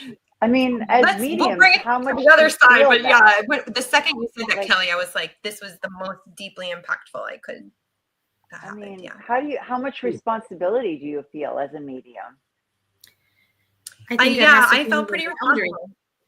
Yeah, but you're not. You know that, right? Right. You're not. Oh yeah, absolutely. Yeah. Absolutely. I mean, I had no idea that but happened. Mm-hmm. Yeah. Oh yeah, absolutely. Well, and I think that's very valid too when it comes to how we not only how we internalize things, but almost like I compare an experience like that with like a deja vu experience, even though you were reading, so it's different in that aspect. But deja vu is, I believe, from my experience with spirit, serving two main purposes. One is to validate that you're exactly on your timeline at that very moment, exactly where you're meant to be. So it feels familiar because you've arranged it to be so. And two, cool. if you are a person who leads with their emotion, which in that moment you were connecting emotionally with that boy, when you're leading with that emotion, it sends the same stress signals to your brain when you have that as a deja vu experience or during your reading experience, so that when that actually happens, when that event actually happens, there's a small part of your brain, because it's already been tripped, you already knew. So you may have heard that news when you were in the middle of doing something, and it would have made you really emotional or upset. And this time you were communicating, so you had it that way. Or if someone has a deja vu experience, you've already had that same stress signal tripped. So you can look at it from a different perspective when the moment actually happens. So perhaps this was like your catalyst to motivate you to move forward in that their passing, that has nothing to do with you. But I understand, like I said, we don't always like what we see, for sure. But that could have been his way of communicating with you, and you feeling that familiar experience as, I now need to take steps of this, because this is exactly the validation of what he was saying was happening. So I understand that. I totally get what you're saying. I totally get what you're saying. But actually, the young boy I was communicating with who passed was another spirit who died there. Yeah. And he gave me the dates he died. So it was like this young boy who had already died there in 1996. That was like seeing something. Yeah, it's the time of it is so interesting. But I agree. Absolutely, Kelly. Thank you. Yeah, it's very, very, very, I mean, I'm sorry you had to have that experience, but what a very validating experience for that spirit to have been able to feel comfortable to share that with you and know that you will take the steps to move forward with that. Yeah. So it's really beautiful too. Yeah. And right. Yeah. And as we are mediums communicating, I mean, we are communicating with spirit, and often there's messages of why they're still there. And there is a bit of sometimes a responsibility, even in investigators, sometimes we're just like, we just want experiences. We just want, the flashing lights and stuff like that. And, I always say this, like every phenomena is a spirit. There's a person behind every phenomena that we're seeing. So it is more meaningful. And I think we're getting to that state now where it's more, like kindred spirits, things like that. We're getting more to kind of that, like, it's a person kind of idea. Right. It's not a K2 meter. It's a person. Right. Yeah. Well, it's my so experience remember. I was 13 years old when I see my first full body apparition. And I was with a group of my friends. We're walking back, and where I lived in Glendale, they know, is surrounded by 9 cemeteries. And so when you go out of the town, you go to the next town, you cut through cemeteries.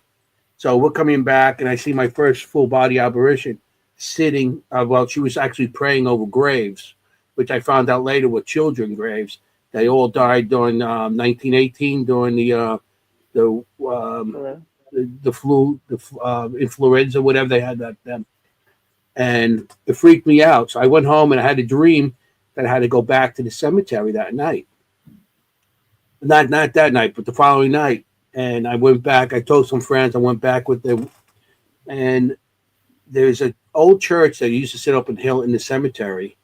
And that's where I had to go. That's where the dream told me to go. Because the dream kept on saying, come back. And so I'm 13. So, this is my first full body I seen. I have a dream to go back. I experienced things as a younger going up, but this is like, and my friends at the time, I told two of my friends, some of my friends thought I was nuts. They was during the 70s, so they thought I was on drugs and everything else, And So we went back and we went up to the hill, and I'm walking up the hill. It's like a little dirt road going up to where this church was. And I had an image of the 2 people with me. They were behind me, following me up the hill to stop. You guys stop right there. And they go, no, we're not going to let you go by yourself. A tree branch fell between us. It came out of the tree and fell right between us. They said, okay, you're on your own. They ran away. And they left me.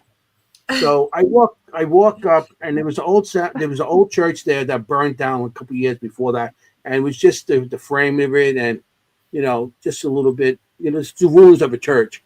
So I go and I went into the middle of the church, and I felt cold hands like touch my back and start pushing me. I'm getting freaked out. So I'm going with the push. pushed me over to where these graves were, and it stopped, and the name Mary was on the grave. So I seen Mary, and it says, at this time now, I'm by myself in the cemetery at nighttime, and I start freaking out. I start running back, trying to get out of there, and I end up, a couple times I running, and I stop because I'm out of breath. I see the grave, and I see the same grave, and I just ran again, and my friends found me, and then we left. But after that, that's what really got me into investigating, because that's when I used to sneak into the cemetery by myself at nighttime, because in the 70s you couldn't talk about it, you were a weird person and everything else. So I used to go in the cemeteries at nighttime, and like I said, we used to bend down. I had those wire hangers. I used to make them to dowsing rods. We didn't have much money in my family, so I'm bending That's these awesome rods. I had this 35 millimeter camera that weighed like 90 pounds with a big light on it, and a compass, a Boy Scout compass. That was my first. And I don't think I got anything, but I felt things. I started seeing things more, and things started coming to me more. And so that's when I started going cemeteries by myself, and I started going to places and trying to find things on my own. So that's why I consider I started when I was 13 years old. But that's what changed me to investigate, and I was like, I wanted to find out, why am I seeing these things? Am I really crazy? And I had people, friends and stuff like think I was crazy, and they didn't want to talk to me no more, whatever. And I also lived in a very religious neighborhood, and a lot of people turned their backs on me, and they're looking for the devil and all that stuff. So I didn't talk about it for a long time until I got back into really. I started my team in 1996 because I started seeing Shadowlands. It was what do you call it? A page that was on the computer. I just first got my computer in 1996. So the first thing I did was I type in ghost, and then I started. That's when Shadowland come on, and I started seeing people actually looking for ghosts and stuff like that. This is pretty cool, And I did it all the time by myself. So I started my team in 1996, Seekers Club of the Paranormal. And like they know, there's only 3 of us on the team, me, myself, and I. Nobody wanted to do anything with me. So I do stuff by myself. And then I just, I didn't, like 2000, it was 2004 when the shows came out, and all of a sudden, everybody bought a K2 and they were ghost hunters. That was it. I'm a ghost hunter. Yeah. Everybody became a ghost hunter. And that's when people started getting on I started bringing people on the team and everything. And, I'm still doing it to this day, investigating. But it was that moment where I seen that first full body apparition, and I had to go back to that cemetery and have that experience to actually, to this day, I'm still doing it, you're still looking for answers and still trying to see why'd you come to me? But there was a reason, because now look what I'm doing now, So I feel that was most important time in any of my investigation. Well, it wasn't even an investigation back then, but it's, just experiences. But yeah, it was, that's what changed me to doing all this, so that's my story, and we're going to stick to it, Jenny. I don't know how I'm going to follow those two. I mean, she's got this poor, I know Kim had a great. I felt good going after Kim. I was like oh wow. And I'm not a medium or a sensitive, and I am that person with the K2 meter. No, but no. So for me, I like when you have people actually there, and because you must feel this feeling, right? That you can connect to something happening at the location. And Kim and Anthony have been with me when we've done this. For example, we investigated a small theater near me. And people there that were there were like 100 years old. And we were trying to communicate with people they knew. So when we had voices on the recorder, we could say, hey, does this sound like Gary to you? Sounds, Kind of thing. See, I can't bridge that gap like you guys can. That was cool. So when I can, using equipment, they're like, oh Mm. my gosh, that's Joe, the librarian. I used to work with him, kind of thing. That to me is like so rewarding. I love that because I can't do what you do. So I have to use equipment to do it. And as they know, I'm very into the voices. I'm very much a voice person and investigating. I love my recorders. I love my voices. So I love when people light up when they hear that voice again. They're like, I know that person. It's George, the librarian. He used to work here. And what that must be like to hear his voice again live. It's mind blowing. I love that connection. And the other thing I'd say is on private investigations, like I love when they think it's this horrible man ghost who's terrorizing the family, and then you're like, it's actually grandma. It's grandma. Sort of thing. I love that when you can, when you can turn that around for someone who's terrified of the ghost in their house, and then they're like, does this sound like your mom? Yeah, that's my mom. Kind of thing. I love that. That's like, I got you the right answer. Right, making those connections. Absolutely. Yeah. And Exactly. Flip wouldn't mind me sharing the story of his, but how amazing and talented he is with ITC work. So Flip does a lot of, he's just fantastic when it comes to that sort of work. And he absolutely, one of the places that he raves about and we investigated is the Shanley Hotel, of course, close to, not too far from all of you. So we were there several times. One time we all went as a group and he got some recordings, and then he had gone again and replayed some of the recordings from the other time that he'd gone, and he was friends with Sal, the man who ran the Shanley Hotel before he had passed.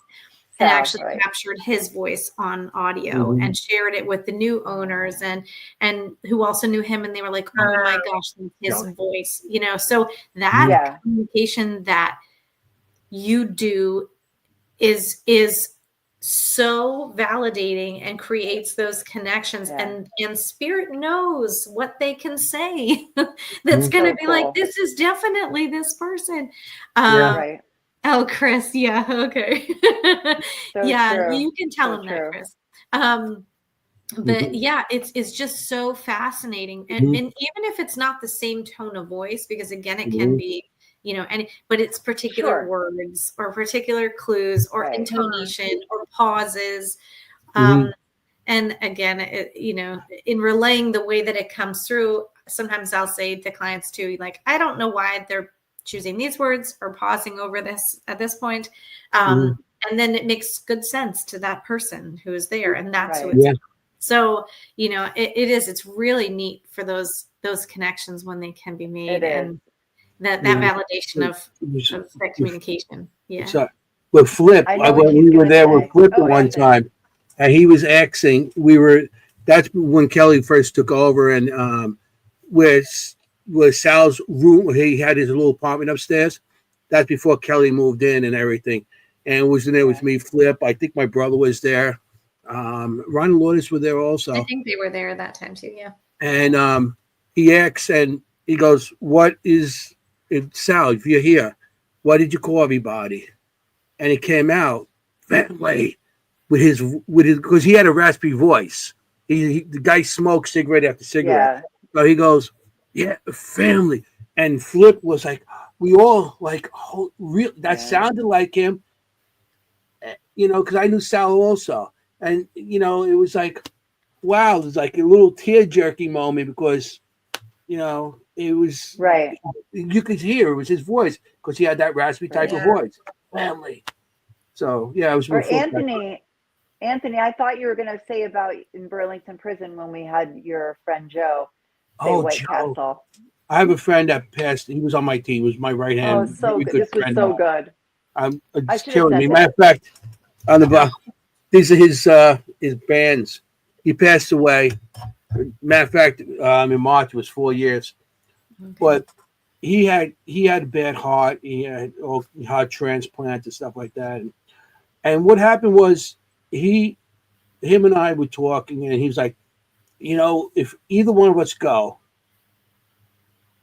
we got to contact each other. We'll come and so I said, yeah, let's have a code word and stuff like that. And we came up with the word. Well, this was our favorite thing, White Castles. White Castle. It was a phrase. So it wasn't like, it's not like, there wasn't a one word thing. It was like 2 words. So it definitely pertains to us. Yeah. And it ended up that we're in Burlington Prison, and we're doing Ron and Lourdes. We're doing Ron and Lourdes, running the PDSA. The seance, the digital seance, and we're running that. And Ron knows because he came through also at Penhurst. Joe came through. So Ron asks, he goes, Joe, if you're here. I thought if it was you Ron said, or Joe, me. I said, Joe, you're here. Joe, if you're here. What's our code word? What's our word? And White Castle came up. Like White Castle, so clear. And Ron goes, on the Ron's digital seance. Ron, I know he's watching. He's He like, turned white. Oh. Like he was like, oh my God. Right like out. White Castle. Like right amazing. away. And I knew it was Joe because I said, Joe. And I said something else. And he goes, F you. I said, that's Joe. Yeah. That's that's my guy. So that's profound. it. That's Joe because so that's what we do is curse at each other and eat food and investigate. It was really good. It was good. That was a good one. Yeah. That was he came through White Castle. And White Castle, like I said, White Castle is a word that you would hear. No, even on the radio, if you hear it, they don't. I haven't heard a White Castle commercial in years. No. Yeah. Or even on TV, for that matter. No. So it was so clear. So that's something awesome. He came through in Penhurst also, with White Castle, and also he came through Knickerbocker Hotel in Pennsylvania. Mm-hmm. That one also So he cool. came through. Yeah, so it's pretty cool when he comes through and he says that, I love that. And like I said, Ron and Lourdes know who he is, and they know that when it comes through, it's like, wow, it's pretty cool. So yeah, that's a good one. That is wow, great validation from him for you. Yeah. It comes through, and So Kelly, do you have one? What's yours? Of course. You must have a million. You right? Must have a million. I was sitting here thinking because I was like, I hope they don't spin my own question back on me because I don't know how I'm going to pick one. Your own. But You're think on the spot. Okay, well, I think my experience. There are just so many poignant for so many different reasons. But one of the top ones that I think impacted me a lot wasn't even through an investigation. It was when I was teaching school, and again, I kept very separately my business life, metaphysical life to school life. And I had a student in my class who was, she was a little girl that would spin helicopter circles around the classroom most of the day, like just arms out, whirligig style, like off in her own little land. And so there were some issues that came out of that, attention and different things that really made it tricky for her to focus on any task at any time. And so 3/4 of the way through the school year, she flittered into the room and flittered up to my desk. And she said, I made you something. And I said, okay, like I'm impressed. Any task got done. I'm like, oh, awesome. Yeah. What did you make? She lays this photo or this drawing on my desk, which perhaps was the best photo. I mean, it was the best photo by far, or picture by far I had seen her make all year long. So it was this picture of, again, I would draw my house a certain way for the kids. So when I would draw on the whiteboard or chalkboard, I would draw it a particular way. So I'm like, here's my house with my green roof. Here's Lincoln. He is my dog with pointy ears. Here's Maggie. She's my dog with floppy ears. Here's the kitties. So I draw them the same way. So in her picture, she had all of that stuff. She's like, here's your house with the green roof. Here's Lincoln with his pointy ears. Here's Maggie with her floppy ears. And here are the beings that live with you. And I said, oh, again, I'm like playing stupid. She goes, said that word. Tell me more. She said the word beings. She goes, here are the beings that live with you. And I said, okay. Wow. And she goes, do you see how they're floating up in the air? Do you see how they have bubbles of light on their heads? Do you see how they're floating towards the sky? And again, me playing stupid, keeping this separate from school, I said, of course. Oh, are they nice beings? And with the attitude that only she could produce, she put her hands on her hips and she looked at me and she said, well, yeah, you talk to them. And I said, oh, okay, well, like, are they those happy? beings? Oh, those beings. Yeah, Jenny, yeah, that. And I said, oh, so are they happy? And she goes, well, yeah, like, yeah. I said, well, am I sharing what they're actually saying? And she said, yes, Miss Miller. Like, she was like, come on, like, I should know this by now.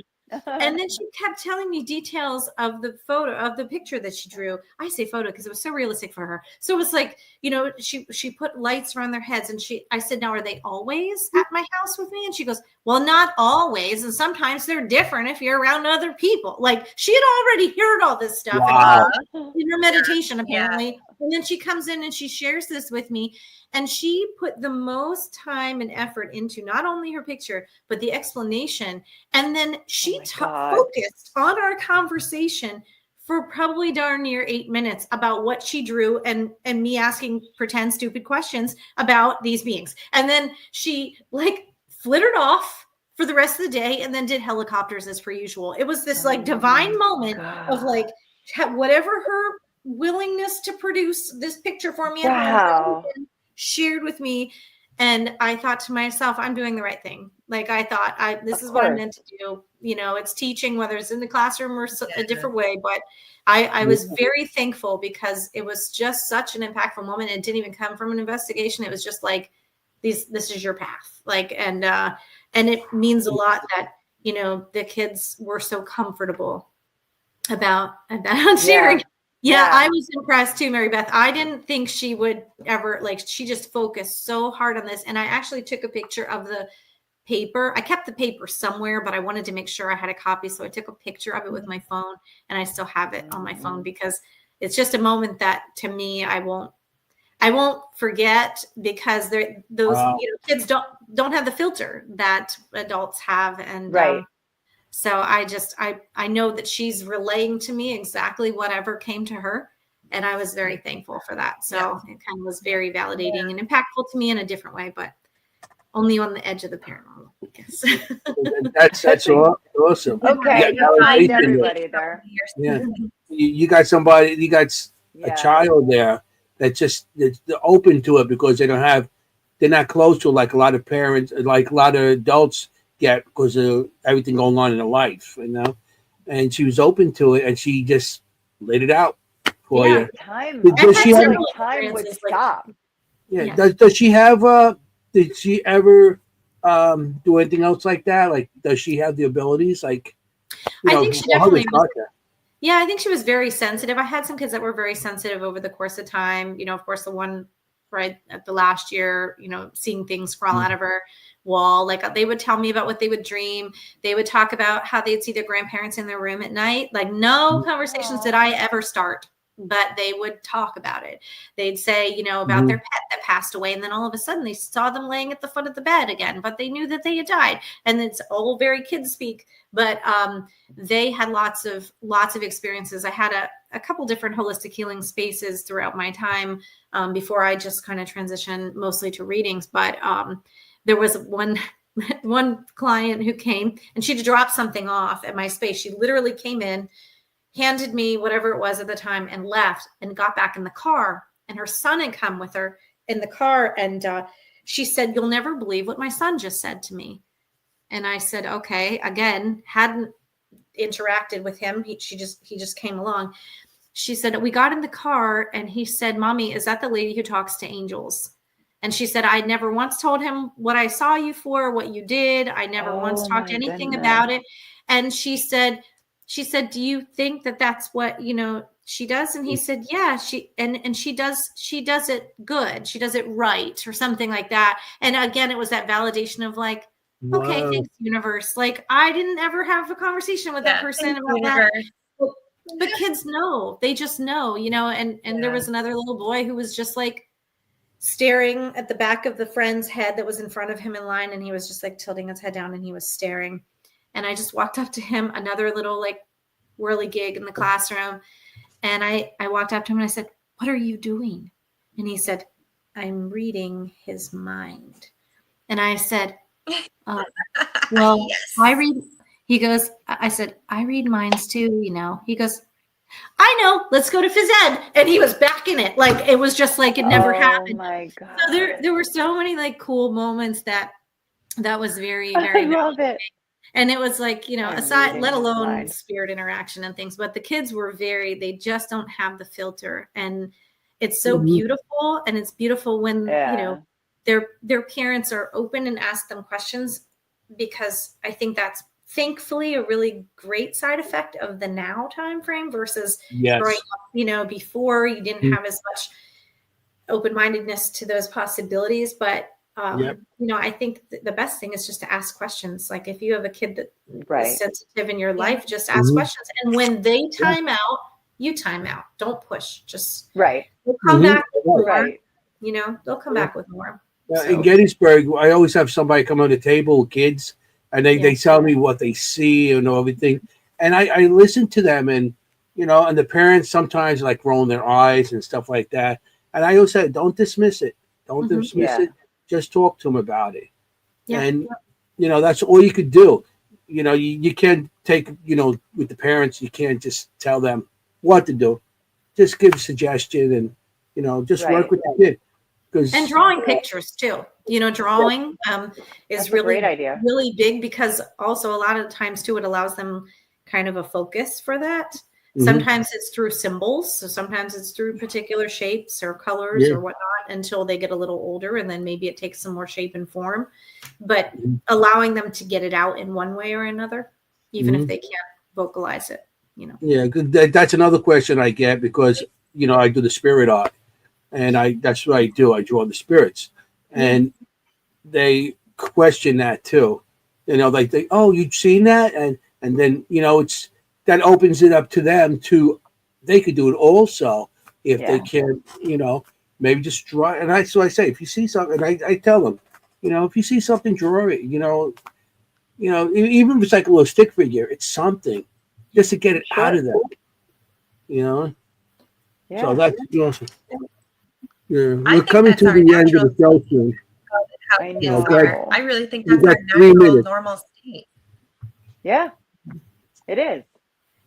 I think all of this that we experience is actually really available, and we're just shutting it off. But I really think it's all available, and I think that's our natural state. So yeah, beautiful story. I believe it's all available also. I believe everybody has a bit of it. You know, everybody has a little bit of you know, you know, mediumship, or it's just like in your mind, some people just shut it off because they're scared of it, or they're just religion that don't believe in it, or they're just ignorant. They don't want to be bothered by it, and they think, oh, why should I? Why? You know, those are the people like they shut down. But sometimes, I know I've been on a job where people make fun of me about doing what I do, and you know, and those are the people with the best stories. They get you by yourself. And a group of people that are making fun of you. But then, because being an electrician in the city, you know, you with groups of people, they're like, and they always make a comment. But then when they're by yourself, you know, my grandfather came to me the night he died. Right. And I'm like, and you're making fun of me. But I don't make fun. I just let them, you know, tell me their story. Yeah. But those are the people with the best stories sometimes. And you open their mind. Yeah. You open their mind. Like exactly. Hearing, you know, about you and what you do, or the experiences you've had, has allowed them to feel comfortable. And it gets it off their chest too. Yeah. Some people actually say that I feel better now, you know, that somebody's actually listening to me. Right. You know, I always try to talk to people. I don't stop talking, you know that. Unless you three are around, then I have to sit there and listen to you guys. Doesn't. Yeah. Well, yeah, that's true. So Kelly, how can people find you? Yes. How can they find you and your services? Put it in the chat. Shout it out. Oh, well, thanks. Yeah, the easiest way currently is through Facebook, the Maven Medium on Facebook, and Instagram. Both of those places, you can send me a direct message. It is only me answering your messages on both of those platforms. It does give other ways to get in touch with me. You can email me if you want, themavenmedium@gmail.com. I have themavenmedium.com as my website, and you can send me a message through that. I'm revamping it currently, so it's kind of minimal, but it is up. So you can send me a message that way too. But any of those platforms, I also am on YouTube, and Keith and I host our show, Talkin' Tech Paranormal. Currently, we're taking a little hiatus due to his health issues and trying to get that worked out first. But you can find Talkin' Tech Paranormal on Facebook, YouTube, Instagram, any of the major platforms, but you can search for the Maven Medium pretty much anywhere and you'll get to me. So, well, I loved tonight so much. Oh, and I honestly think that I learned so much. And I feel like from now on in our show, we should call it the Kelly question and ask everyone their most impactful experience. I thought that was so wonderful that we should just honor you in our future shows and ask that question.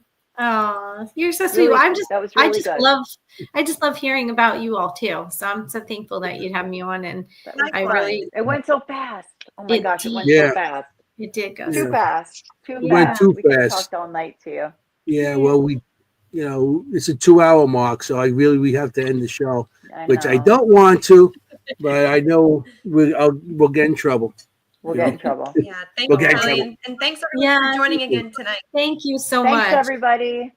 Yeah, thank you, everybody, for showing up and being part of the audience. Thank you, Kelly. I'm so happy that I bumped into you in Hanover and got you actually. Come on. And made you come on. You're coming on. You know? He's like, he did and I mean, we got a couple good people. We got a bunch of people from Hanover, but yeah, I'm just glad that you came, and I got in touch with you, and here we are. So we got to actually end the show because we're going in overtime, and none of us get paid overtime nowadays. So I just want to thank everybody in the audience, everybody, Kelly, thank you Kim, and Jenny. Everyone, thank everybody, the whole world, for coming on, watching us. And I just want to tell everybody, you guys want to go on investigations, you got to be safe. You want to look for ghosts. You don't want to be a ghost. Hey, forget about it. Ciao, familia. Good night. Bye, everybody. Good night. Bye-bye. Hey, how you doing?